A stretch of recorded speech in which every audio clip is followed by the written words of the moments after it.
The maid watched her Mafia boss dying while doctors stood helpless around him. She grabbed kitchen supplies, mixed something no one understood, and brought him back from the edge. He woke up asking one question. How did you know? She's been his most protected secret ever since.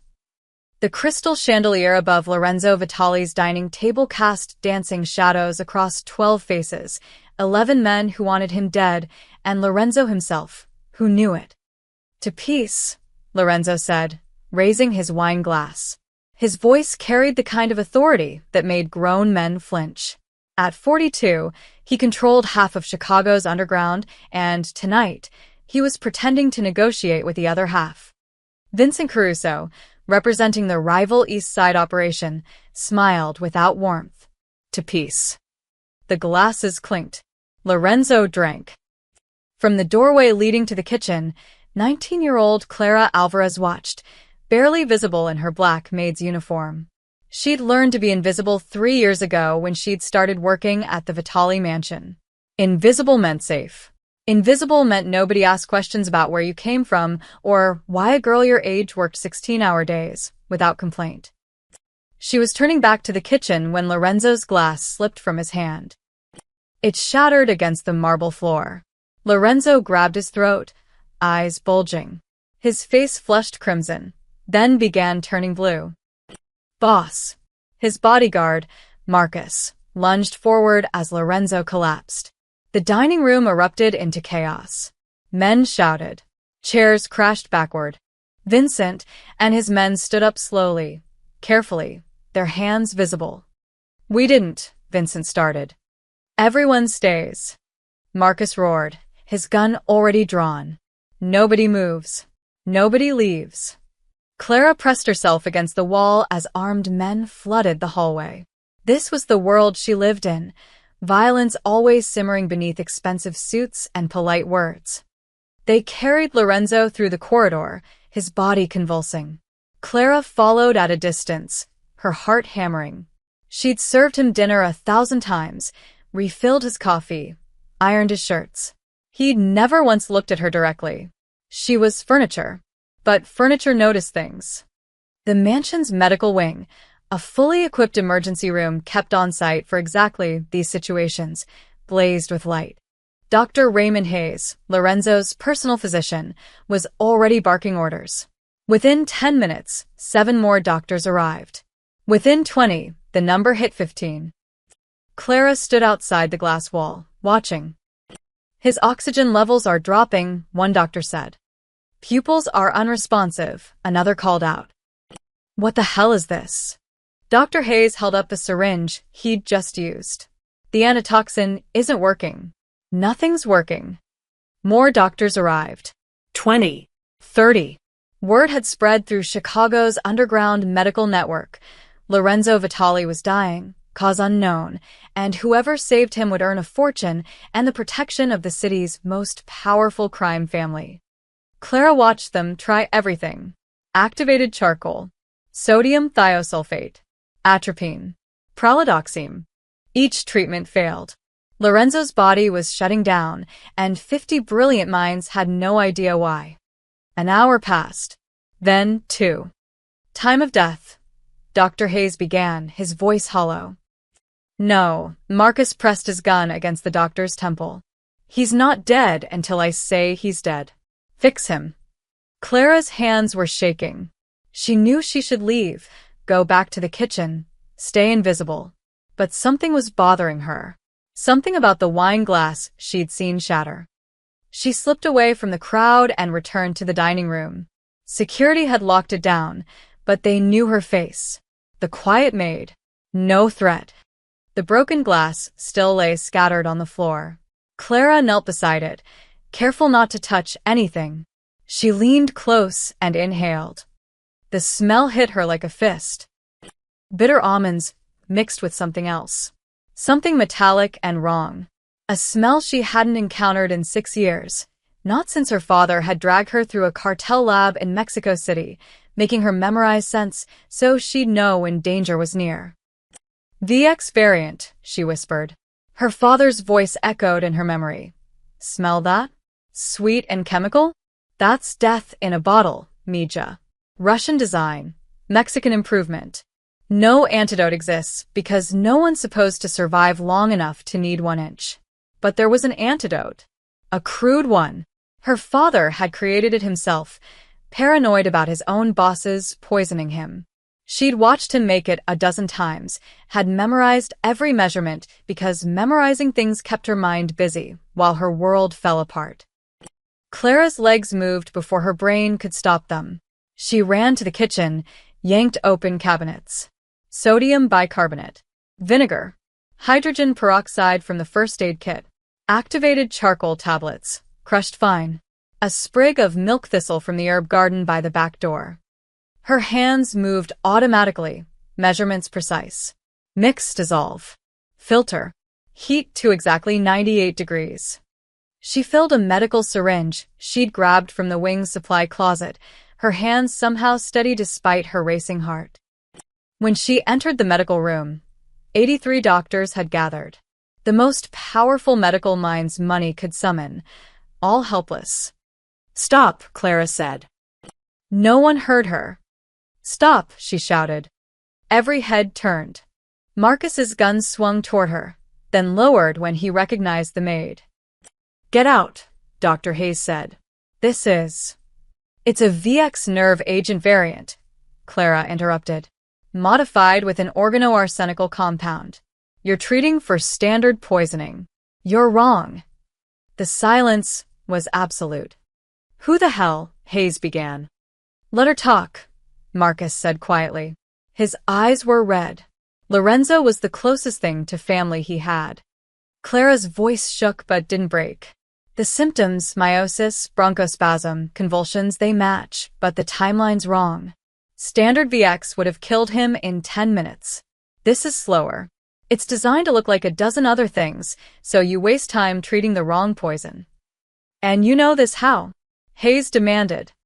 "Because my father made it," the words tumbled out. "I have an antidote. It might not work. But nothing else is working either." She held up the syringe. Hayes looked at Marcus. Marcus looked at Lorenzo's gray face, his barely moving chest. "Do it," Marcus said.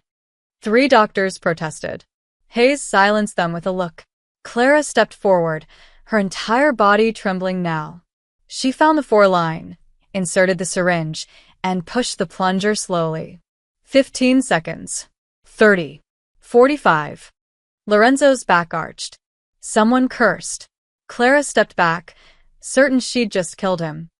Then Lorenzo gasped, a deep, rattling breath that filled his lungs. Color flooded back into his face. His eyes fluttered open, unfocused but alive. The monitors began beeping steadily. Oxygen levels rising. Heart rate stabilizing. Clara's knees gave out. She sat down hard on the floor, the empty syringe rolling from her hand. 83 doctors stared at the 19-year-old maid who'd just done what they couldn't. In the corner, Marcus lowered his gun and began to cry. Dr. Hayes stood over Lorenzo's sleeping form, checking vitals for the 6th time in an hour. "It doesn't make sense," he muttered. "The compound she described, it shouldn't work. The ratios are wrong. The delivery method is inefficient. By every medical standard, this was luck, not science." "Luck." Marcus leaned against the wall, arms crossed. "You had 83 doctors in this room. Where was your luck?" "I'm saying we don't know what actually saved him." Hayes pointed at the 4-bag. "Could have been his own immune response. Could have been the cumulative effect of everything we'd already administered.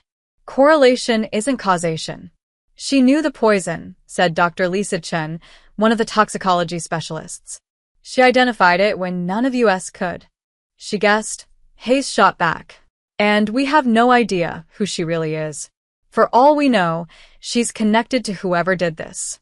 Maybe she had the antidote ready because she knew the poison was coming." In the hallway outside, Clara sat on a wooden bench, still wearing her maid's uniform. It was 3 a.m. Her shift had ended 7 hours ago, but 4 armed guards surrounded her. Not arresting her. Not exactly protecting her either. Waiting. Marcus's second-in-command, a lean man named Tony, approached her. You got family? Someone we should call? Clara shook her head. No one. How old are you? 19. Tony studied her. Where'd you learn about poisons? My father taught me. The lie of omission came easily. Before he died. What was his name? Clara hesitated a fraction too long. Does it matter? Tony's eyes narrowed. Yeah. It does. Before she could answer, Marcus emerged from the medical room. Boss is stable. He'll wake up sometime tomorrow, doctors say. He looked at Clara. You stay here. In the mansion. There's a guest room on the 3rd floor. You don't leave. You don't make phone calls. You don't talk to anyone. Understand? It wasn't a request. Clara nodded. Tony, get her settled. 2 guards on the door. As Tony led her away, Clara heard the arguments resume behind her. Some of Lorenzo's men called her a miracle. Others called her a plant, a spy. One voice suggested making her disappear before she became a liability. The guest room was larger than her entire apartment. Clara sat on the edge of the 4-poster bed, still wearing her shoes, too afraid to make herself comfortable. Through the window, she could see the compound's walls, topped with security cameras and motion sensors. She'd saved Lorenzo Vitali's life. And now she was a prisoner. 26 hours after the poisoning, Lorenzo's eyes opened. The first thing he saw was Marcus, asleep in a chair beside the bed. The second was the army of medical equipment surrounding him. The third was the 4 in his arm. Marcus, he rasped. Marcus jolted awake, eyes wide. Boss. Jesus. How do you feel? Like I died. Lorenzo's throat felt like sandpaper. Did I? Almost. Marcus poured water, helped Lorenzo drink. You were gone for 3 hours. 83 doctors couldn't save you. Then how am I alive? Marcus's expression was complicated. The maid. Clara. She mixed something in the kitchen and injected it into your 4. Your heart stabilized within 60 seconds. Lorenzo processed this. The maid. The quiet one. Been working here 3 years. Turns out she knows about poisons. Where's she? Upstairs. Under watch. Bring her to me. Now. Boss. We don't know if we can trust. Now, Marcus. 10 minutes later, Clara stood in the doorway of Lorenzo's private room. He'd been moved from the medical wing to his own quarters. She looked terrified, her dark hair pulled back, her hands clasped in front of her. Come in, Lorenzo said. His voice was weak, but commanding. Close the door. She obeyed. Lorenzo studied her. He'd never really looked at her before. She was small, maybe 5'4", with dark eyes that darted around the room like a trapped animal looking for exits. Young. Too young to know what she apparently knew. Marcus says you saved my life. Ah, yes, sir. How? Clara swallowed. I recognized the poison. I made a counteragent. From what? Kitchen supplies mostly. Sodium bicarbonate, hydrogen peroxide, some herbs. The ratios were important. And you knew these ratios because… Here it was. The moment she'd been dreading. Clara's father hadn't just worked for a cartel. He'd been one of their chief chemists, creating weapons that had killed dozens.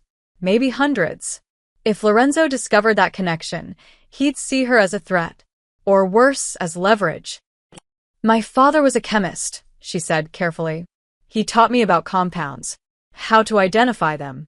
How to counter them. What kind of chemist needs to teach his daughter about nerve agents? Clara met his eyes. The kind who wanted her to survive. The silence stretched. Lorenzo's gaze was penetrating, intelligent. He was evaluating her, measuring every word against some internal calculation. My men think you might have been involved in the poisoning, he said finally. That you knew it was coming. I didn't. They think you're a spy. I'm not. Then why did you help me? You could have stayed quiet. Let me die. Collected your paycheck and disappeared. Clara's voice was barely a whisper. Because I could. Because she struggled for words. Because watching someone die when you can stop it, that's not something you recover from. Lorenzo was quiet for a long moment. Then he pressed a button beside his bed. Marcus entered immediately. She stays, Lorenzo said. Full protection detail. No one touches her. And Marcus? Find out who poisoned me. Start with Vincent's people. Check their movements for the last 72 hours. Boss, are you sure about her? Lorenzo looked at Clara. No. But she's either the person who saved my life or the person connected to who tried to take it. Either way, I want her close. He turned back to Marcus. And get her out of that uniform. She's not a maid anymore. Vincent Caruso's phone rang at 4 a.m. He answered on the first ring. In his line of work, late-night calls meant either money or death. He's alive, the voice said. Vincent sat up in bed. That's impossible. Saw him myself. Walking around. Talking. It's like nothing happened. Vincent ended the call and stared at the ceiling. The poison had cost him $200,000. It had been designed by the Sinaloa cartel's best chemist, a compound so sophisticated that no hospital in America could identify it, let alone treat it. The seller had guaranteed it, 6 hours from ingestion to death, with symptoms mimicking everything from heart attack to stroke. Untraceable. Unstoppable. Lorenzo Vitali should be dead. By sunrise, Vincent had made 3 calls. By noon, he was sitting in a warehouse on the south side, facing 2 men who'd flown in from Mexico overnight. The first was Mateo's former partner, a chemist named Ruiz. The second was Hector Vega, the cartel's enforcer who specialized in cleaning up loose ends. Explain to me, Hector said quietly, how Lorenzo Vitali is still breathing. Vincent spread his hands. I don't know. We followed the protocol exactly. He drank the wine. He went down. My contact inside confirmed 80-plus doctors showed up, and none of them could figure it out. He should have died. Should have, Hector repeated. But didn't. Ruiz leaned forward. Someone identified the compound. That's the only explanation. Someone knew what they were looking at and knew how to counter it. That's impossible, Vincent said. Your boss told me only 3 people in the world know that formula. Knew, Ruiz corrected. 2 are dead. I'm the 3rd. The temperature in the room seemed to drop. Then how? Vincent demanded. Ruiz pulled out his phone, made a call, spoke rapid Spanish. He listened, his face growing darker. When he hung up, his hands were shaking, not with fear, but with rage. Mateo Alvarez, he said. Vincent frowned. Who? A chemist. Brilliant. Paranoid. He worked with us 8 years ago, helped develop this exact compound. Then he stole samples, ran north, and disappeared. Ruiz's jaw clenched. We assumed he was dead. But if he's alive... He's not. Hector was scrolling through his phone. Mateo Alvarez was found dead in Juarez 6 years ago. Knife wound. Case closed. Then someone he taught, Ruiz insisted. Someone who knew his work. Hector made a call. Spoke briefly. Waited. When he hung up, his expression was grim. I have a name. Clara Alvarez. 19 years old. Mexican-American. Been working as a maid at the Vitali mansion for 3 years. The room went silent. Alvarez, Vincent said slowly. Related. Has to be. Ruiz stood up, pacing. Mateo had a daughter. A kid. She was maybe 12, 13 when he ran. He used to bring her to the lab sometimes. I remember because it was strange. Who brings a child around chemical weapons? A man teaching her to survive, Hector said. Ruiz nodded. She must have memorized his work. And now she's told Lorenzo everything. Vincent felt ice in his stomach. What exactly did Mateo know? Everything. Every formula we developed. Every client we sold to. Every weakness in every compound. Ruiz turned to Hector. If she has her father's notes, if she remembers even half of what he knew. She's a walking encyclopedia of our operations, Hector finished. And she just proved she's smart enough to use that information. Vincent stood up. Lorenzo doesn't know who she is. Can't know. He's just keeping her close because she saved him. For now, Hector said. But he's not stupid. He'll investigate. And when he finds out her father worked for us, He'll realize she's the key to unraveling every poison, every technique, every secret we've built over a decade. So, what do we do? Vincent asked. Hector's phone buzzed. He read a message, then looked up. My people just confirmed the girl is still at the mansion. Protected, but not untouchable, he stood up. We eliminate her before Lorenzo understands what he has. In the Vitali compound? Vincent shook his head. That's suicide. Then we draw her out. How? Hector smiled, cold and thin. Everyone has pressure points. Find hers. By evening, Clara's name had spread through the criminal underworld like wildfire. The maid who broke the poison code. The girl who saved Lorenzo Vitali. Stories grew with each retelling. Some said she was a medical genius. Others whispered she was Vitali's secret daughter, planted as a maid for protection. In a listening post 3 blocks from the Vitali mansion, an assassin named Jade received her orders via encrypted message. Target: Clara Alvarez. Age 19. Eliminate within 48 hours. Payment: $500,000. Jade studied the single photo she'd been sent, a grainy security camera image of a small, dark-haired girl in a maid's uniform. She'd killed politicians, drug lords, witnesses under federal protection. This would be easy. What Jade didn't know, what no one except Hector knew, was that Clara Alvarez wasn't just Mateo's daughter. She was his greatest creation. And her father had prepared her for exactly this moment. In the Vitali mansion, Clara lay awake in her locked room, staring at the ceiling. She could feel it, the weight of invisible eyes, the shift in air pressure that came before violence. Her father had taught her to recognize the feeling. When they start hunting you, Mija, he'd said once, you'll know before they strike. Trust your instincts. And whatever you do, don't freeze. Clara's hands curled into fists beneath the blanket. She'd saved Lorenzo's life, and in doing so, she'd painted a target on her own. Somewhere out there, people who knew her father's name were coming. And this time, kitchen supplies wouldn't be enough to save her. Lorenzo's consigliere, Daniel Costa, was a man who believed in information above all else. While others relied on guns and intimidation, Daniel relied on files, databases, and the careful excavation of truth. He'd been digging into Clara Alvarez for 36 hours straight. What he found made him reach for the whiskey at 9 a.m. Boss, Daniel said, entering Lorenzo's study. We need to talk about the girl. Lorenzo looked up from the reports scattered across his desk. His color had returned, though his movements were still slow. What did you find? Daniel laid down a folder. Clara Maria Alvarez. Born in Mexico City, 2006. Mother died in childbirth. Father, Mateo Alvarez. And Mateo wasn't just any chemist. He was the Sinaloa cartel's lead weapons developer for 6 years. Specialized in toxins that couldn't be traced or treated.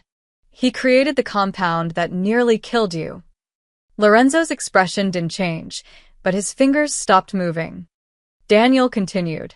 8 years ago, Mateo stole cartel research and ran. Took his daughter, Clara, with him. They disappeared for 2 years. Then Mateo turned up dead in Juarez. Throat cut. The girl vanished. Until she showed up here 3 years ago, Lorenzo said quietly. Under a fake background check. Someone helped her create a new identity. Not a perfect one. I found the seams, but good enough to pass casual inspection. She was 16 when she applied here. Yes. Lorenzo leaned back. A 16-year-old running from a cartel. She could have gone to the police. Witness protection. She went to the police, Daniel said. I found the report. Juarez PD. She tried to report her father's murder. Gave names, details. 2 days later, 3 cops who'd taken her statement were killed. Clara disappeared that night. She learned a lesson, Lorenzo murmured. Authority can't protect you. There's more. Daniel pulled out another page. I found records from when Mateo was still alive. Neighbors in their Mexico City apartment reported him bringing the girl to his lab. Witnesses said he'd make her memorize chemical formulas, quiz her on compounds. One teacher filed a concern report about Clara coming to school smelling like sulfur and industrial solvents. He was training her. Not training. Weaponizing. Daniel's voice was grim. He knew the cartel would come for him eventually. So, he turned his daughter into a living encyclopedia of his work. Everything he knew, she knows. Every formula, every antidote, every weakness in every poison he ever created. Lorenzo was quiet for a long time. Does she know we found this? No. Anyone else have this information? Not yet. But if the Sinaloa people are smart, and they've already figured out who she is. Lorenzo stood, wincing slightly. Bring her here. Alone. Clara had been expecting this moment since the day she'd saved him. You didn't survive 3 years in the underworld without understanding how information worked. They would investigate. They would discover. And then they would decide whether she was an asset or a liability. When Marcus came for her, she didn't resist. Lorenzo was waiting in his study, a room that smelled of leather and old money. Books lined the walls, real books, not for show. A chess set sat on the side table, mid-game. Sit, Lorenzo said. Clara sat, hands folded in her lap. Lorenzo studied her for a moment, then slid Daniel's folder across the desk. I know who your father was. Clara's face remained still, but her pulse hammered. I know what he did, what he created, what he taught you. Lorenzo's voice was calm, almost gentle. I know you watched him die. I know you tried to do the right thing and nearly got killed for it. I know you've been hiding for 3 years. Clara's throat tightened.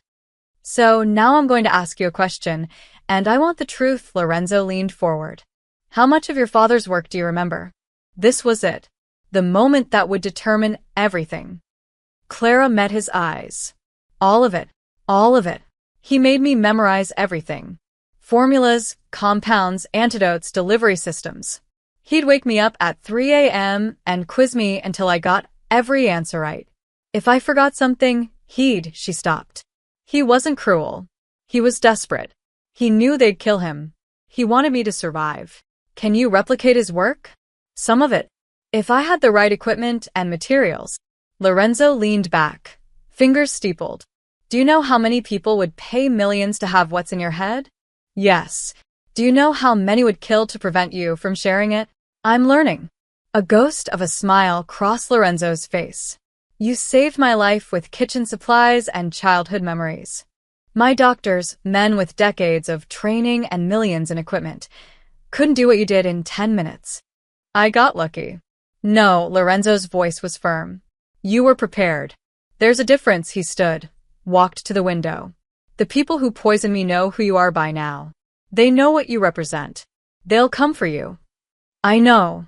And when they do, kitchen supplies won't save you. Clara said nothing. Lorenzo turned back to her. I'm going to make you an offer. You can refuse, and I'll set you up with a new identity, money, protection as far as my reach extends. You'll spend the rest of your life running. Or you stay. You work for me. I give you a lab, security, resources. You use your father's knowledge to protect this family. In exchange, this family protects you. Clara stared at him. You trust me? Trust is earned. But you've made a down payment. Lorenzo's eyes were calculating but not unkind. Your father created weapons. I'm offering you the chance to create shields instead. To use what he taught you to save lives rather than take them. And if I'm more valuable as a weapon? Lorenzo smiled, genuinely this time. Then we'll cross that bridge, when we come to it. Clara stood up slowly. Her entire life had been about hiding, surviving, staying small. Lorenzo was offering her the opposite. Visibility, purpose, power. It terrified her. It also felt like the first real choice she'd ever had. I'll stay, she said. Clara's new room was in the East Wing, 2 floors below Lorenzo's private quarters. Not a guest room anymore, a permanent residence. Marcus had assigned 4 guards to rotate shifts outside her door. They're not just protecting you, Marcus had said bluntly. They're watching you. Clara understood. Trust took time. She'd been given a laptop, access to medical journals, and a preliminary list of equipment Lorenzo was willing to acquire for her lab. The lab itself was being prepared, a converted wine cellar beneath the mansion, deep enough to contain accidents. It was 2 a.m. when she heard the knock. "Miss Alvarez?" A woman's voice, professional. "Medical staff. We need to run some blood work. Mr. Vitali's orders." Clara sat up in bed. She hadn't been told about any blood work. "Can it wait until morning?"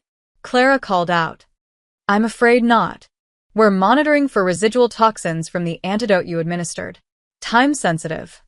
Through the door, Clara heard one of her guards, a man named Pete, say, "Let me verify this." Of course, the woman's voice remained pleasant. "Dr. Hayes sent us. Check with him if you need to." Clara heard Pete speaking into his radio, requesting confirmation. She pulled on a robe, her instincts prickling. Something felt wrong, but she couldn't identify what. "Hayes confirms it," Pete said. "Says he should have ordered it earlier." The door opened. 2 people entered, a woman in scrubs carrying a medical bag and a younger man, also in scrubs, pushing a portable blood pressure monitor. "This won't take long," the woman said, smiling. She was in her 40s, competent-looking, with dark hair pulled into a tight bun. Clara stood by the bed, watching them set up. The man positioned the blood pressure monitor. The woman opened her medical bag, removing vials and needles. "Just sit here," the woman said, gesturing to the bed. Clara sat.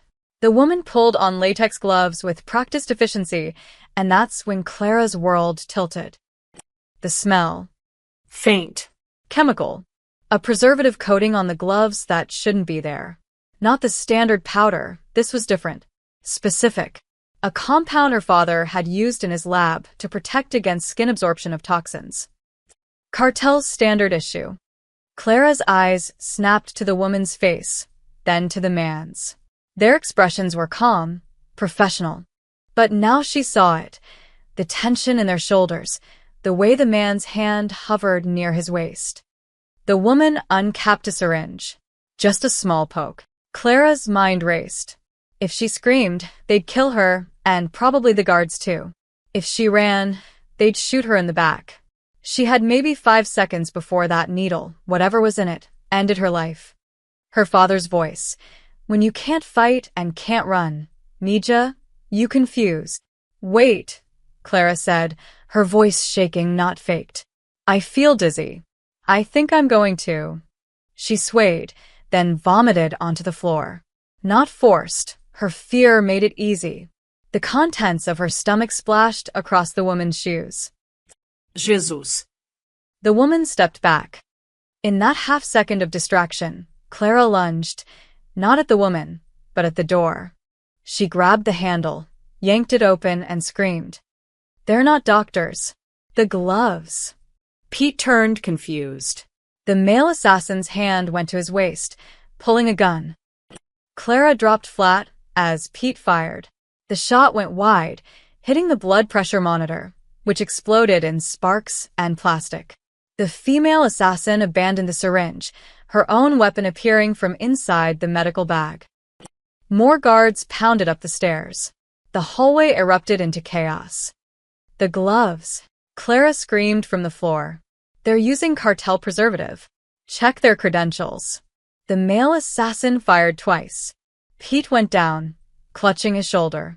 The woman turned her gun toward Clara. Marcus appeared at the end of the hallway, firing 3 precise shots. The woman dropped. The male assassin made a run for the window. He crashed through it, falling 2 stories onto the manicured lawn below. Searchlights blazed to life. More gunfire crackled in the night. Clara scrambled to Pete, pressing her hands against his shoulder wound. "Stay with me. Pressure. You need pressure." Blood welled between her fingers. Pete's face was pale, but he was conscious. "How did you know?" he gasped. "The gloves. They smelled wrong." More guards flooded the hallway. Someone pulled Clara back. Someone else took over with Pete. Marcus crouched beside the dead woman, checking her pockets. No ID. No phone. Professional, he looked at Clara. You saved your own life. And Pete's. Clara's hands were shaking violently now, covered in Pete's blood. The man who jumped, dead before he hit the ground. Snipers got him. Marcus pulled her to her feet. Come on. You're moving to the secure wing. Now. As they led her away, Clara looked back at the broken window, the blood on the floor, the fake medical equipment scattered everywhere. 2 trained assassins. Inside the compound, bypassing security.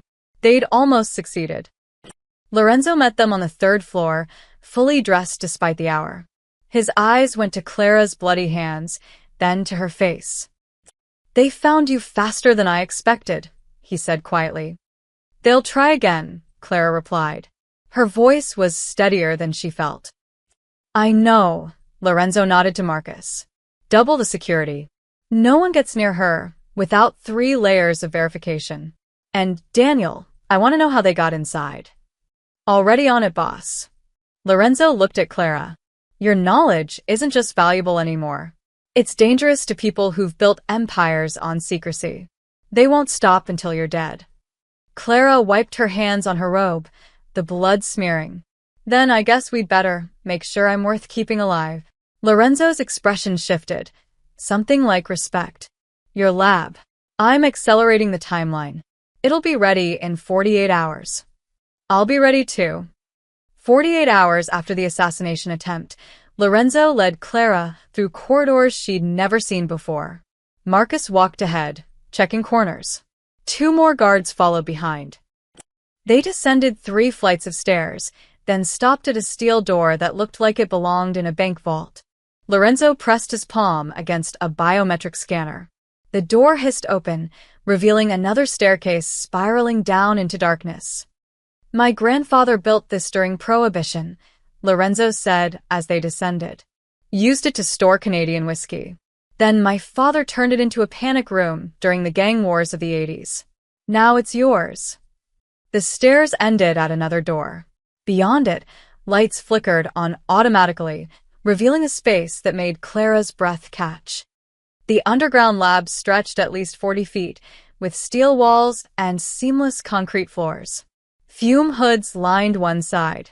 A full spectrometry setup occupied the center, equipment that cost more than most houses. Refrigeration units. A ventilation system that hummed softly. Rows of empty shelves waiting to be filled. The ventilation feeds to 3 separate exit points, Marcus explained. If something goes wrong, the entire room seals and bends to the outside. Explosion-proof. The walls are 18 inches of reinforced concrete. Clara walked slowly through the space, her fingers trailing along pristine countertops. She'd spent 3 years scrubbing floors and washing dishes. Now she stood in a laboratory that rivaled anything her father had worked with. The equipment list you gave us? Lorenzo gestured to the far wall, where crates were stacked. Everything's there, plus some additions Daniel thought you might need. Clara opened one crate. Inside, spectrophotometers, chromatography columns, precision scales, thousands of reagents in sealed containers. She struggled for words. This is too much. No, Lorenzo said firmly. This is survival. Yours and mine. He walked to the center of the lab. You saved my life once with kitchen supplies and desperation.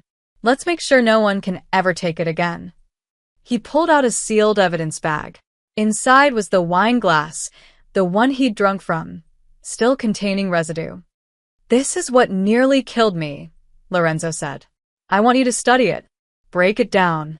Tell me everything, who made it, where it came from, what else they might have. Clara took the bag carefully, holding it up to the light. Even sealed, she could see the faint chemical residue clinging to the crystal. I'll need samples from Vincent's people, she said. Anyone who had access to the dining room that night, already being arranged. And I'll need, Clara hesitated. I need to know you understand what I'm about to do here. My father's work, it's not just science. It's a map to crimes across 2 continents. Murders disguised as heart attacks, poisonings that looked like allergies. If I start connecting signatures, identifying patterns, you'll expose an entire network, Lorenzo finished. Good. Some of those contracts might lead back to you. To this family. Lorenzo's expression was unreadable. My father used poison once. Stupid, crude. It started a war that cost us 20 good men. I don't operate that way. If I want someone dead, they see it coming. He met her eyes. But I need to know who's using these weapons against me. And I need to know how to stop them. Clara nodded slowly. It'll take time. Days, maybe weeks too. Take what you need. Time, resources, whatever. Lorenzo moved toward the door, then paused. Clara? The people who sent those assassins? They won't stop. You know that. I know. They'll try again. Differently. Smarter. I know, Clara repeated. But now I have this. She gestured at the lab. And they're going to regret teaching my father so well. Lorenzo almost smiled. Marcus stays down here while you work. 2 guards at the top of the stairs, 2 more at the outer entrance. No one enters without my explicit authorization. Even Dr. Hayes? Especially Hayes. He's brilliant, but he's also proud. You embarrassed him. Pride makes people stupid. After they left, Clara stood alone in her laboratory, her sanctuary, her fortress, her weapon. She unsealed the evidence bag and carefully transferred a sample of the wine residue into a testing vial. Under the spectrometer's light, the compound began revealing its secrets. The primary structure was familiar, the VX variant her father had helped develop. But there were additions, stabilizers that extended the poison's shelf life. A delivery mechanism designed to delay symptoms just long enough to create confusion. And there, buried in the molecular signature like a fingerprint, a rare catalyst. Titanium-based. Expensive. Her father had used it in exactly 3 formulas, each one custom-designed for specific clients. Clara pulled up her father's notebook from memory, mentally flipping through pages she'd memorized years ago. The titanium catalyst had only been sold to one organization outside the Sinaloa cartel. Vincent Caruso's operation had purchased it 4 years ago. She had him. Clara's hands moved quickly now, documenting everything, building an evidence chain that even Lorenzo's enemies couldn't dismiss. The compound structure, the rare elements, the signature techniques that connected this poison directly to her father's work and to the people who'd purchased it. By dawn, she had a complete analysis. By noon, she had proof. Vincent Caruso hadn't just tried to kill Lorenzo. He'd used a weapon specifically designed by Sinaloa cartel chemists, purchased through back channels, deployed with the arrogance of someone who thought he was untouchable. Clara printed her findings and sealed them in a folder. When Lorenzo came down to check on her, she handed it to him without a word. He read in silence, his expression growing darker with each page. This is enough to start a war, he said finally. Yes, Clara agreed. But it's also enough to end one. Lorenzo looked at her, really looked at her. Not as a maid, not as a liability, not even as an asset. As an equal. Welcome to the family business, Clara Alvarez. Dr. Raymond Hayes called the meeting without Lorenzo's knowledge. 8 physicians gathered in the mansion's conference room, the core medical team that maintained the Vitali family's health. They'd arrived expecting a routine briefing. Instead, Hayes dropped Clara's analysis on the table. This, he said, is what the girl claims killed Lorenzo. Dr. Chin picked it up, scanning the pages. This is actually quite thorough. The molecular breakdown, the catalyst identification. She's 19 years old with no medical degree, Hayes interrupted. No formal training. No credentials. And somehow we're supposed to accept that she identified a compound that 8 toxicology specialists couldn't. She saved his life, Dr. Martin Reeves pointed out. He was the youngest of the group, only 32, still idealistic. We can't ignore that, can't we? Hayes leaned forward. Think about it. She appears out of nowhere with perfect knowledge of an obscure poison. She happens to have an antidote ready. Her father worked for the cartel that likely created the compound. You think she was involved? Chen asked carefully. I think it's convenient. Too convenient. Hayes pulled out another file. I've been making calls. The compound she used to save Lorenzo? It shouldn't work. The ratios are medically unsound. The delivery method was dangerous. By every scientific standard, Lorenzo should have died from her cure before the poison killed him. But he didn't, Reeves said. Lucky. Hayes's voice was sharp. And now Lorenzo wants us to take orders from her? A girl who learned chemistry from a cartel murderer? The room fell silent. Dr. Chen spoke carefully. What are you proposing? I'm proposing we do our jobs. We run our own analysis of the poison. We verify her findings independently. And we make it very clear to Lorenzo that medical decisions go through licensed physicians, not the help. Reeves finished, his tone dry. Hayes's face flushed. Not someone whose qualifications we can't verify and whose background raises serious questions. Clara felt the shift immediately. When she entered the medical wing the next morning to request tissue samples from Lorenzo's recovery, the nurses looked away. Dr. Chen, who'd been friendly before, gave her a tight smile and made an excuse to leave. Dr. Hayes was waiting in his office. Miss Alvarez, he didn't stand or offer her a seat. I understand you've been requesting access to patient samples. Yes. I need to verify that Lorenzo's system has fully cleared any medical testing goes through me. Hayes's tone was professional but cold. I'm the chief physician. You may have assisted during the emergency, but standard protocols still apply. Clara kept her voice steady. Lorenzo asked me to monitor his recovery, and I'm asking you to submit your requests through proper channels, with proper documentation, following proper medical procedure. The message was clear: stay in your lane. Clara submitted the formal request. Hayes denied it, citing insufficient medical justification. She tried to access the mansion's medical database to cross-reference symptoms. Her login credentials had been revoked. When she asked to attend the weekly medical briefing, she was told it was for licensed practitioners only. Marcus noticed first. They're freezing you out, he said, finding her in the lab that evening. She was working on secondary compounds, trying to identify other toxins that might use similar signatures. I noticed. Hayes is turning the others against you. Says you're not qualified. That Lorenzo's making a mistake trusting you. Clara didn't look up from her microscope. Maybe he's right.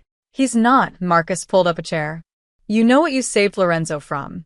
The doctors don't want to admit they failed, so they're making you the problem. What do you want me to do? I can't force them to respect me. No, Marcus agreed. But Lorenzo can. The confrontation happened 3 days later. Lorenzo had requested a full medical briefing, recovery status, potential complications, long-term monitoring. Dr. Hayes presented for 20 minutes, using terms designed to obscure as much as clarify. And the toxin analysis? Lorenzo asked. Still pending. These things take time when dealing with unknown compounds. Clara completed her analysis in 18 hours.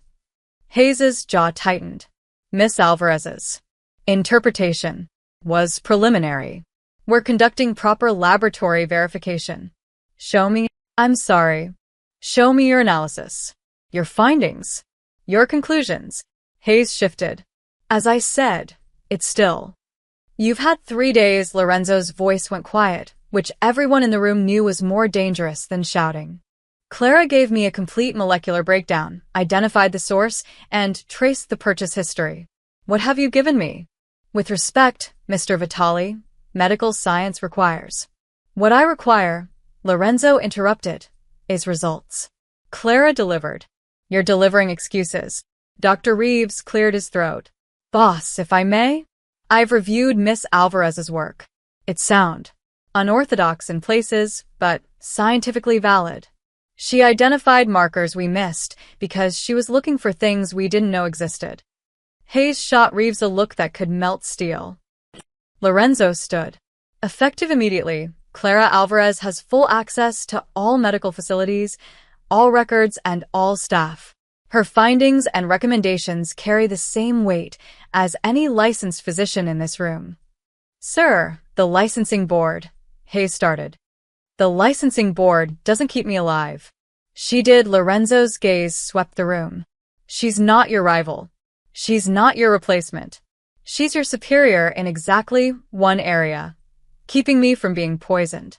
And since that's currently my primary medical concern, you'll extend her every professional courtesy. Understood? Silence. Dr. Hayes, I asked you a question. Hayes's face was stone. Understood. Good. Clara will attend all medical briefings going forward. Any requests she makes for samples, data, or assistance will be treated as if they came from me personally. Anyone who has a problem with that can submit their resignation. No one moved. After Lorenzo left, Hayes walked past Clara without a word. But she heard him mutter to Dr. Chin, "This isn't over." Clara knew he was right. She'd gained Lorenzo's backing, but she'd made enemies of the people who controlled his daily care, his medications, his recovery. In this world, that made her more vulnerable than ever. Vincent Caruso received Lorenzo's invitation with suspicion. A peace summit, the message said. Neutral ground. 6 representatives each. Let's end this before it becomes expensive for both of us. Vincent read it 3 times, looking for the trap. It's a trap, Hector Vega said flatly. They were sitting in Vincent's office, the air thick with cigar smoke. Obviously, Vincent set down the message. The question is what kind? He knows we tried to kill him. He knows the assassins came from our side. Hector leaned back. This is either revenge or negotiation. Lorenzo doesn't negotiate from weakness. Neither do we, Hector smiled coldly. We still have advantages. The girl may have identified one compound, but she doesn't know everything. Ruiz has been working on something new. Airborne. Undetectable. Untraceable. Vincent considered. If Lorenzo wanted him dead, he'd already be dead. The fact that he was offering a meeting meant something had shifted. We go, Vincent decided. But we go prepared. The meeting was set at the Monarch Hotel, a neutral property owned by families that answered to neither Lorenzo nor Vincent. The penthouse suite had been swept for weapons and surveillance 3 times. Clara worked in her lab for 72 straight hours before the meeting. You need sleep, Marcus said, bringing her coffee at 4 a.m. I need this to work. Clara didn't look up from the device she was assembling. It looked like an elegant pen, the kind executives carried. Inside was a pressurized canister containing an aerosol compound. Explain it to me again. Clara held up a vial. This is Ruiz's signature. Every chemist has one, trace elements they prefer, stabilizers they trust. I've identified 3 compounds he's likely to have modified since the last attempt. This aerosol contains broad-spectrum neutralizers for all 3-inch. And if you're wrong about which poison they bring, then Lorenzo dies and they kill me next. Clara's hands were steady despite her exhaustion. But I'm not wrong. Ruiz is predictable. He'll want something airborne this time. Easier to deploy, harder to trace. How do you know? Because it's what my father would do. Clara sealed the canister. After a targeted poison fails, you go broader. Make it look like bad ventilation or contaminated air. Ruiz is smart, but he's also arrogant. He'll follow the pattern. Marcus studied her. You've changed. What? 3 weeks ago, you were terrified. Now he searched for words. You're like your father, aren't you? This is what he trained you for. Clara met his eyes. My father trained me to survive. I'm choosing to do more than that. The meeting was scheduled for 8 p.m. Lorenzo arrived with 5 men.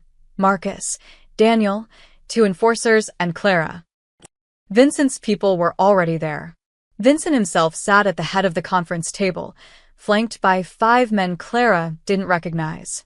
But she spotted Hector Vega immediately, the cartel enforcer, the one who would have ordered her death.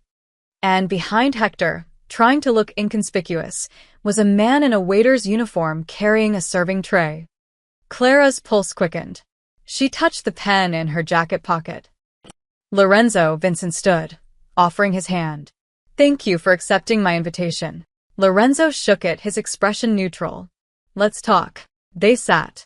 The fake waiter circulated with champagne glasses. Clara watched him carefully. His movements were too precise, too deliberate. Not a real server. The recent unpleasantness, Vincent began. Regrettable. A misunderstanding. Is that what we're calling assassination attempts now? Lorenzo's voice was mild. I had nothing to do with what happened to you.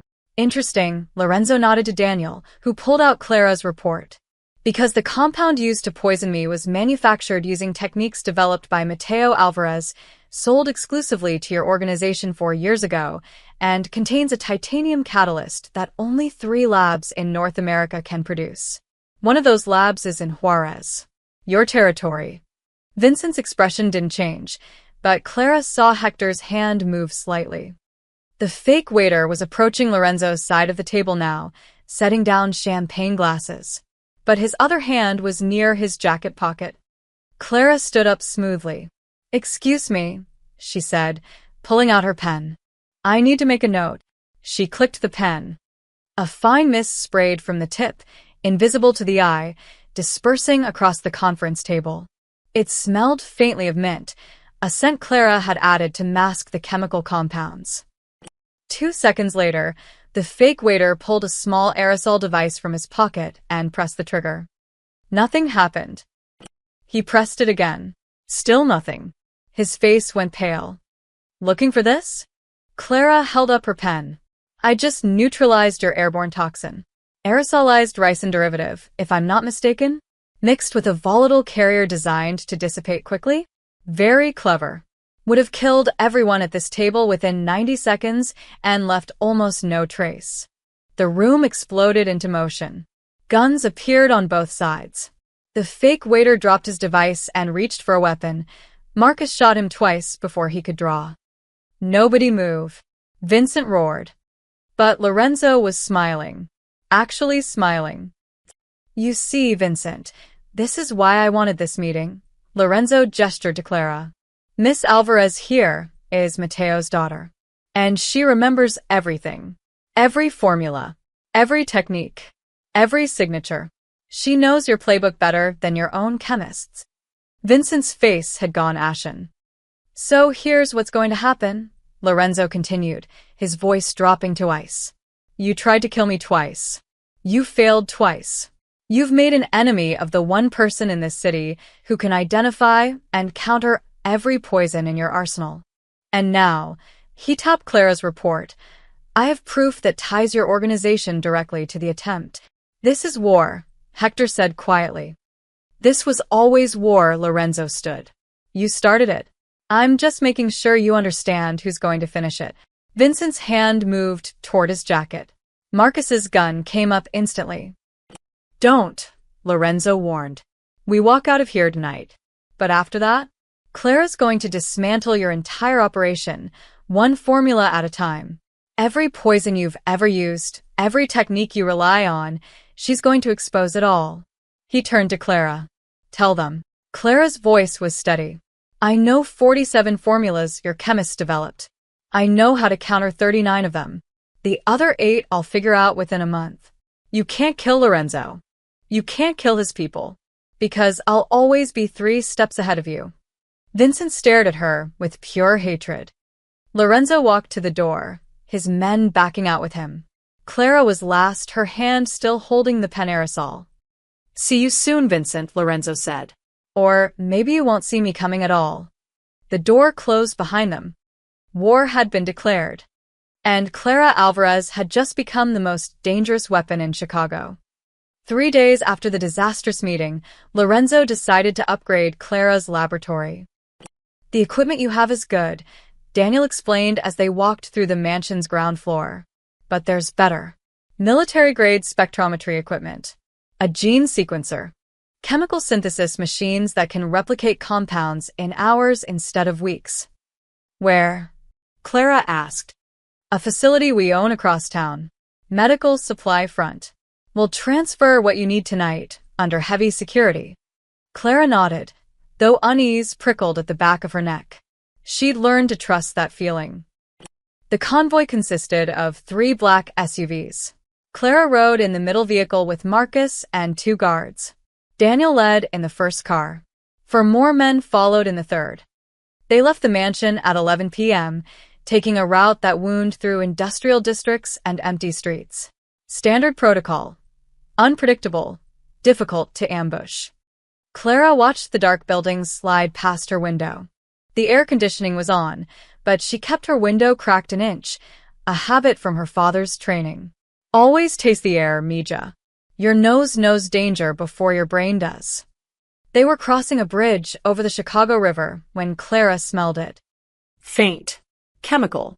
Bitter almonds mixed with something else, a dispersal agent, petroleum-based, designed to carry particulates over distance. Her father's voice. Airborne toxins need carriers. Smell the carrier. You know the poison's coming. Stop the car. Clara screamed. Marcus reacted instantly, not questioning. Brake. All vehicles stop. The SUVs screeched to a halt. The other vehicles did the same, rubber burning against asphalt. What is it? Marcus demanded. Chemical dispersal in the air. Airborne toxin coming from. Clara scanned the bridge's surroundings. The buildings on either side. The water below. Then she saw it. A faint haze drifting from the rooftop of a warehouse to their right, invisible unless you knew to look for it. Sniper position, she said. Rooftop, 3 o'clock. They're using a chemical dispersal device to create a kill zone on the bridge. As if to confirm her words, a red laser appeared on the windshield. Move. Marcus yanked Clara down as the window exploded inward. The bullet meant for her head buried itself in the headrest. Contact right, someone shouted over the radio. More shots. The SUV's armor held, but they were trapped on the bridge, a perfect killing ground. Clara's mind raced. The chemical haze was spreading, would engulf their vehicles within seconds. Cyanide compound, she guessed, judging by the carrier's signature. Designed to seep through vehicle ventilation, kill everyone inside. We can't stay here, she gasped. The toxin. We can't leave either. Marcus fired back toward the warehouse, suppressing fire. They've got the entire bridge covered. Clara thought fast. The dispersal pattern, it was moving with the wind coming from the north, which meant the southern side of the bridge was still clear. The river, she said. We jump. Marcus stared at her. Are you insane? They're expecting us to retreat or advance. The toxin's blocking both directions. But they can't poison the water. Too diluted. Wrong delivery method. Another bullet sparked off the SUV's hood. We jump or we die. Marcus cursed, then grabbed his radio. All units, abandon vehicles. Into the river, south side. Now. The doors burst open. Men poured out, returning fire toward the warehouse. Clara stayed low, running for the bridge railing. The chemical haze was 20 feet away now, creeping closer. She reached the railing, looked down at the dark water 15 feet below. Clara, go. Marcus shoved her. She didn't think. She jumped. The fall lasted forever and no time at all. Then the water hit her like concrete. Cold. Dark. The current pulled at her immediately, dragging her downstream. She surfaced, gasping. Around her, Lorenzo's men were surfacing too, swimming hard for the southern bank. Bullets zipped into the water, but the shooter's angle was wrong now. The bridge blocked most of his lines of fire. Clara's dress tangled around her legs. She kicked hard, her father's swimming lessons from childhood the only thing keeping her afloat. The current was strong, pulling her away from the convoy, away from the bridge, away from the sniper. Hands grabbed her. Marcus, pulling her toward the concrete embankment. Climb. Move. They hauled themselves up onto the bank, soaking wet, shaking from adrenaline and cold. Daniel was there, dripping, counting heads. Everyone out. Rodriguez didn't make it, someone said quietly. Took a shot before he could jump. Clara's chest tightened. Rodriguez. She'd seen him in the hallways, always nodded respectfully. Now he was dead, because someone wanted her dead. The warehouse, Marcus growled, wringing water from his jacket. His gun was still in his hand, somehow. We're hitting it. They're gone by now, Daniel said. Professional. They'll have evac plan. Clara's legs were shaking, but her mind was clear. Check the rooftop anyway. Chemical dispersal devices leave residue. I can identify the compound, trace the manufacturer. Marcus looked at her, soaking wet, shivering, but already thinking 3 steps ahead. You just saved all our lives, he said. I saved my own life, Clara corrected. You just happened to be here. Something shifted in Marcus's expression. Respect, maybe. Recognition that she wasn't a victim who got lucky anymore. They found the warehouse rooftop empty, as expected. But Clara found what she needed, the dispersal device, abandoned in the rush. A sophisticated piece of equipment, custom-built. She photographed the serial numbers, collected residue samples, memorized the construction techniques. They made a mistake, she said, sealing the samples. They showed me their next-generation weapon. Now I know how to beat it. Back at the mansion, wrapped in blankets, Clara worked in her lab until dawn. By morning, she'd identified the toxin, an advanced cyanide derivative, and created a counteragent that could be distributed as an inoculation to all of Lorenzo's people. When Lorenzo came down to check on her, she handed him a box of pre-filled syringes. This will protect your men for up to 6 weeks against airborne cyanide compounds, she said. Her voice was hoarse with exhaustion. They tried to make us helpless. Instead, they made us immune. Lorenzo took the box, studying her. She was 19 years old, had nearly died twice in 3 weeks, and looked like she'd been through a war. She had been. And she was winning. They're going to keep trying, Lorenzo said. I know, Clara met his eyes. But every time they do, I learn something new. And eventually, they'll run out of tricks. What if you run out first? Clara smiled, cold and sharp, an expression her father would have recognized. I won't. Lorenzo found Clara in her lab at 3 a.m., 6 days after the bridge ambush. She was surrounded by files, photographs pinned to a makeshift board on the wall, faces, names, connections drawn in red marker. You should be sleeping, he said. So should you. Clara didn't look up from the chemical formula she was transcribing. Your recovery requires 8 hours minimum. You're averaging 4-inch. I have a war to manage. And I have a war to win. She finally turned to face him. Dark circles shadowed her eyes. Her hair was pulled back in a messy knot. She looked exhausted and alive in equal measure. Lorenzo pulled up a chair, wincing slightly. The poison had left lingering effects, weakness, occasional tremors. Clara noticed everything. You're having muscle spasms again, she observed. I can adjust your supplement regimen. That's not why I'm here. Lorenzo set a folder on her desk. Open it. Clara did. Inside was a passport, Canadian pristine, with her photo but a different name. Sarah Mitchell.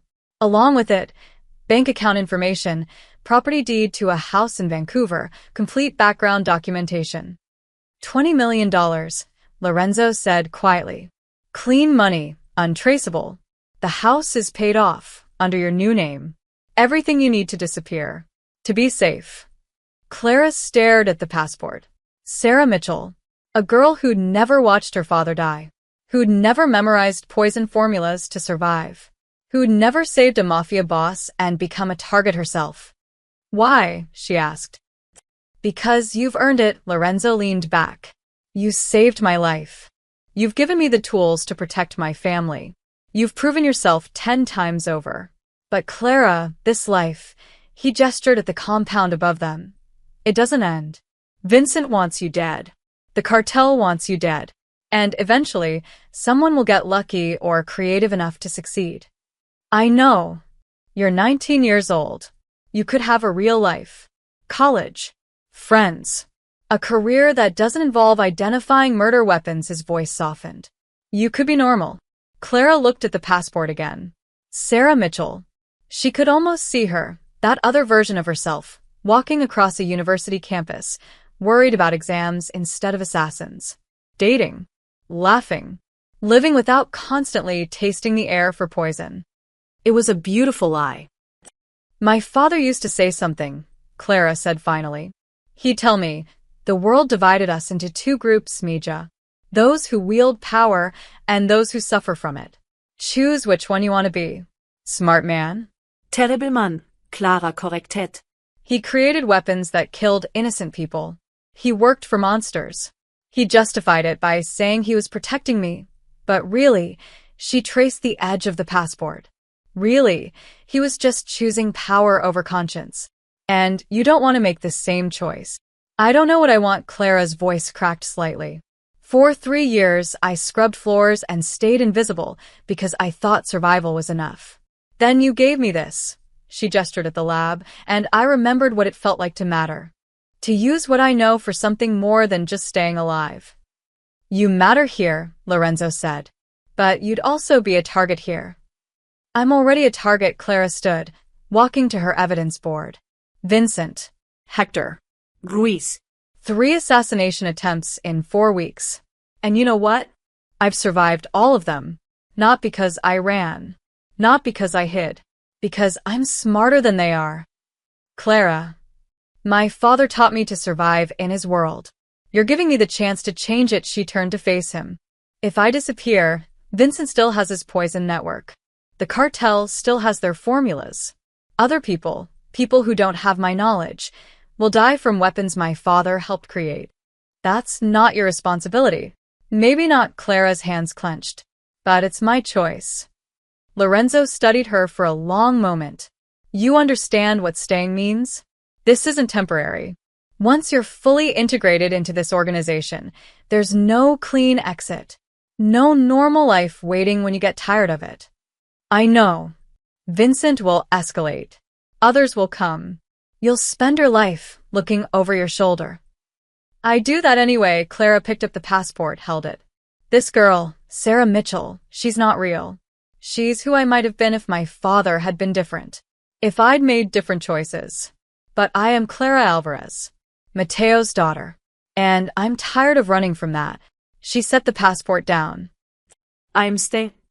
Lorenzo's expression was unreadable. Then slowly he nodded. All right. Then we do this properly. He pulled out another folder. This one contained legal documents, contracts, NDAs, organizational charts. You'll have an official position. Head of Defensive Chemical Operations. Full authority over security protocols involving toxins, biological threats, chemical weapons. Salary. Benefits. A real role, not just the girl in the basement. Clara took the folder, scanning the documents. They were real. Official. This wasn't Lorenzo keeping her as a secret weapon. This was him integrating her into the organization structure.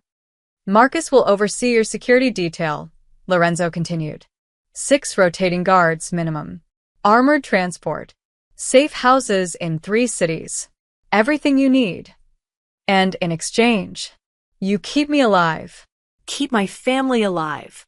And when the time comes, his eyes hardened, you help me destroy anyone who threatens us. Clara looked at the lab around her. The equipment. The files. The evidence of her father's legacy that she was slowly dismantling and rebuilding into something different. I can do that, she said. Lorenzo extended his hand. Welcome to the family, Clara. She shook it, feeling the weight of the decision settle into her bones. No more invisible Maid. No more running. She was choosing this life, with all its dangers and darkness. But she was choosing it on her terms. One condition, Clara said. Name it. When this is over, when Vincent's dealt with and the immediate threats are neutralized, you help me find the other people who bought my father's formulas. Every client. Every compound. I want them all exposed. Lorenzo raised an eyebrow. That's ambitious. Could take years. I have time. He smiled, genuine this time. Then we have a deal. As Lorenzo left, Clara looked at the passport one last time. Sarah Mitchell. The normal girl. The safe life. Then she fed it into the paper shredder. Clara Alvarez had made her choice. Now she just had to survive it. 6 weeks after Clara made her choice, the underworld learned a new rule. You don't mess with Lorenzo Vitali's chemist. The lesson came courtesy of the Romano family, who thought they could leverage Clara's knowledge for themselves. They'd sent a man with an offer, $5 million to identify a competitor's security protocols. No violence involved, just information. Clara had listened politely, then extracted 3 separate toxins from the man's clothing while he sat there. Hidden in his jacket lining, his watch band, even his shoe leather. "You came armed," she'd said, laying the extracted compounds on her desk. "These are assassination tools. You weren't here to recruit me. You were here to test if I could detect them. If I couldn't, you'd have killed me and taken my research." The man's face had gone pale. "Tell Romano this," Clara had continued, her voice ice-cold. "I know 47 ways to kill someone with household items, 63 ways with medical supplies, and 92 ways that look like natural causes. If he sends anyone else, I'll demonstrate my favorite one on him personally." The man had left. Fast. Word spread faster. Clara's laboratory had transformed from a converted wine cellar into a fortress of knowledge. 3 additional rooms had been excavated and connected, a testing facility, a secure storage vault, and an office where Clara coordinated with Lorenzo's security teams. The walls were lined with reference materials, her father's formulas transcribed and annotated, new compounds she'd developed herself. She'd hired 2 assistants, chemistry graduate students who asked no questions and got paid triple market rate. They prepared samples, maintained equipment, and learned quickly that Clara's instructions were not suggestions. The medical staff had changed their tune entirely. Dr. Hayes had resigned 3 weeks ago, unable to stomach taking orders from someone he considered unqualified. Dr. Reeves had stepped into his position, and his first action was to request Clara's input on all Lorenzo's medications. "I need you to check these," Reeves said, bringing her a tray of prescription bottles. "Lorenzo's daily supplements. I want to make sure there's no interaction risk, no possibility of contamination." Clara examined each bottle, running samples through her equipment. On the 3rd bottle, a blood pressure medication, she found it. "This has been tampered with," she said, showing Reeves the spectrometry results. "Someone added a slow-acting anticoagulant. Not enough to cause immediate problems, but over weeks, Lorenzo would have developed internal bleeding, would have looked like a medication side effect." Reeves had gone white. Who could? Someone with pharmacy access. Someone who knew his medical routine. Clara's mind was already working. Pull all medications from the current supplier. Check every bottle. And I want security footage of anyone who handled Lorenzo's prescriptions in the last month. They'd found the leak within 48 hours, a pharmacy technician on Vincent's payroll. The man was currently explaining himself to Marcus in a soundproof room. After that, every medication Lorenzo took went through Clara first. Her reputation grew with each thwarted attempt. When a suspicious food delivery arrived at the mansion, Clara had identified the botulism toxin in the imported caviar before anyone could taste it.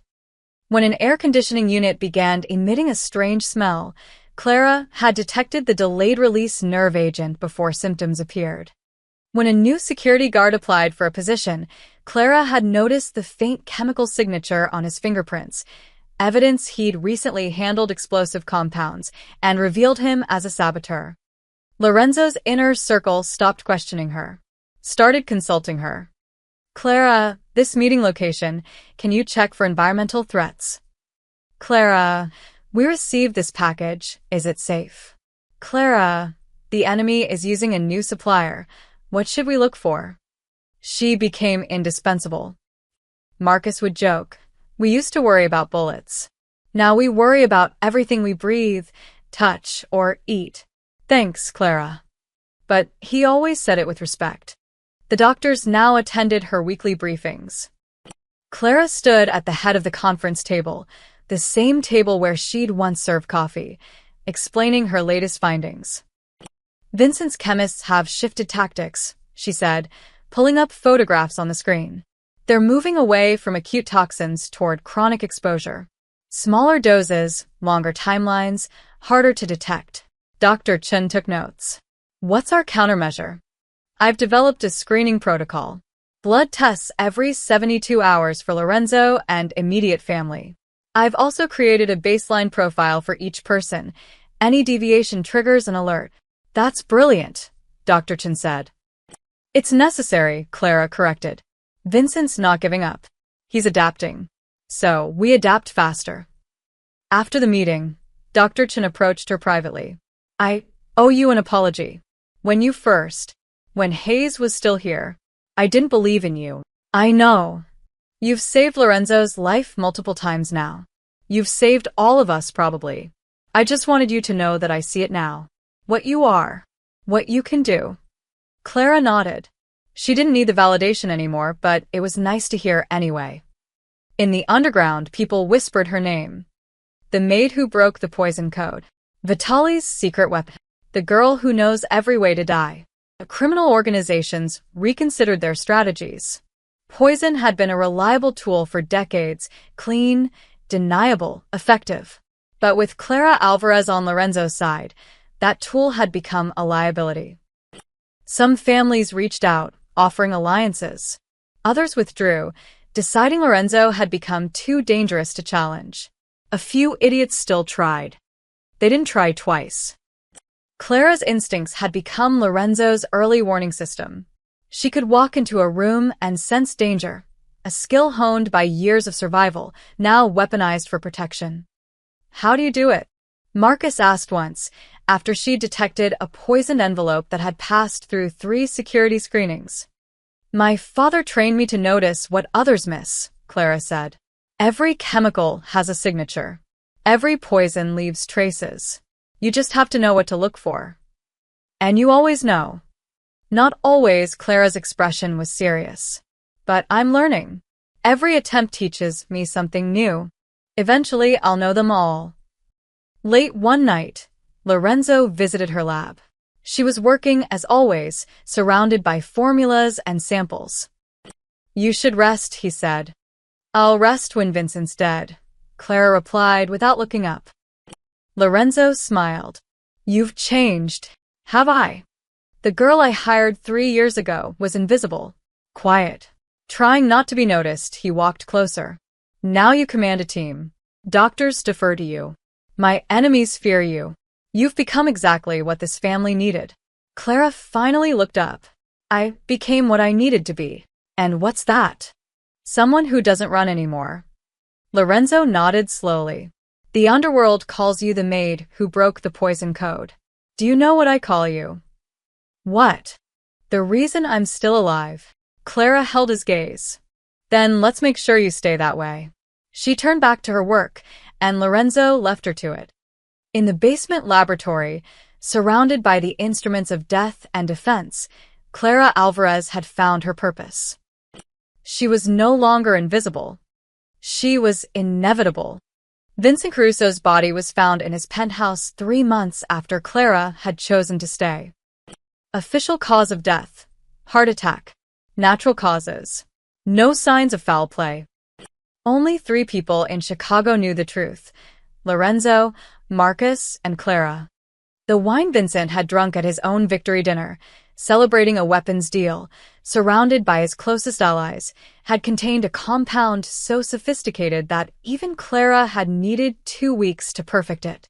A toxin that mimicked cardiac arrest down to the cellular level. Undetectable by any autopsy. Untraceable by any investigation. Her father's masterpiece, perfected by his daughter. Poetic, Lorenzo had said when Clara presented the plan.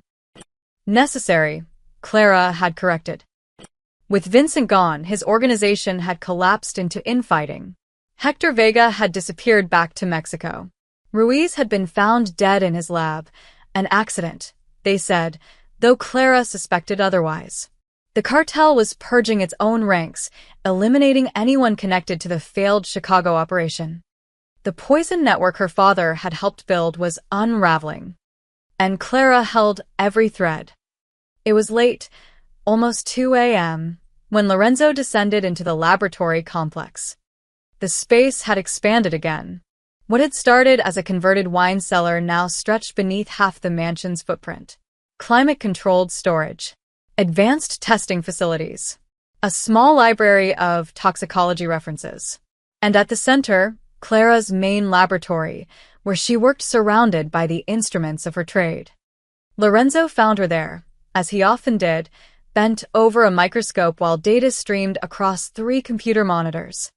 "You're working late," he said. Clara didn't startle. She'd heard his footsteps, distinctive, slightly uneven from the poison's lingering effects that even she couldn't completely reverse. "I'm always working late," she made a note in her journal, precise handwriting filling the page. "Your metabolism runs faster between midnight and 4 a.m. It's the optimal time to test medication adjustments. Is that what you're doing?" Among other things, Clara gestured to her screens. "I'm also analyzing a compound that surfaced in Detroit. Different signature than anything we've seen. Possibly a new player." Lorenzo pulled up a chair, settling in. He'd learned that Clara worked better when she could talk through her process. "Tell me about it," he said. "It's elegant. Too elegant for street-level dealers." Clara pulled up a molecular diagram. "Whoever made this understands organic chemistry at a doctoral level.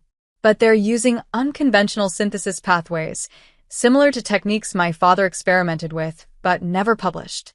Someone who knew his work, or someone who learned from the same sources he did." Clara's fingers flew across the keyboard, pulling up comparison data. "Either way, they'll make a mistake eventually. Everyone does. And when they do, I'll know exactly who they are." Lorenzo watched her work, the confidence in her movements, the absolute certainty in her analysis. This was the girl who'd once been too afraid to make eye contact. Now she commanded a laboratory worth millions, managed a team of assistants, and served as the primary defensive strategist for one of Chicago's most powerful families. "Do you ever regret it?" he asked. "Staying. Choosing this life." Clara paused, considering the question seriously. "Sometimes I wonder what Sarah Mitchell would be doing. The normal version of me. Maybe she'd be in college studying chemistry. Maybe she'd have friends who don't carry guns. Maybe she'd worry about grades instead of assassination attempts. But she wouldn't be real. I tried being invisible, Lorenzo. I tried pretending I was normal. It didn't work." Clara met his eyes. What I do here, this is real. I use what my father taught me, but I choose what it becomes. That matters." "You've saved my life 4 times now," Lorenzo said quietly.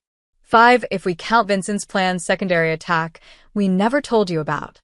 6, Clara corrected. "There was the supplement contamination you didn't notice. I switched out your vitamins 2 weeks ago." Lorenzo laughed, genuine, surprised. 6 times, then. "And I'll save it 6 more.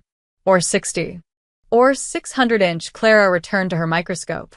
"That's the job, isn't it? That's what I chose." Lorenzo stood, preparing to leave her to her work. At the door, he paused. "Your father taught you to survive in a dangerous world," he said. "But you became something more.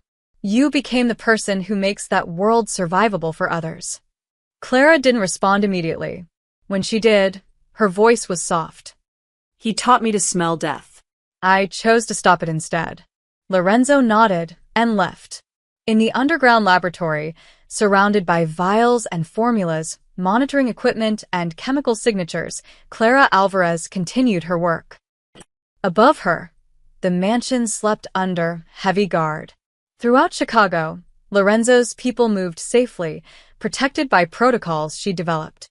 In cities across America, criminal organizations reconsidered their methods, knowing that poison was no longer the invisible weapon it once was. The maid who'd saved a dying man had become the mastermind who kept him alive. Once invisible, she now stood at the center of an empire's survival, not through violence or intimidation, but through intellect, memory, and the courage to choose purpose over safety. Clara made another note in her journal, documenting the Detroit compound's unusual properties. Tomorrow she'd run additional tests. Next week she'd brief Lorenzo's security team. Next month she'd probably identify another threat and neutralize it before it could strike. The work never ended. But for the first time in her life, Clara Alvarez wasn't running from her father's legacy. She was rewriting it. one formula at a time.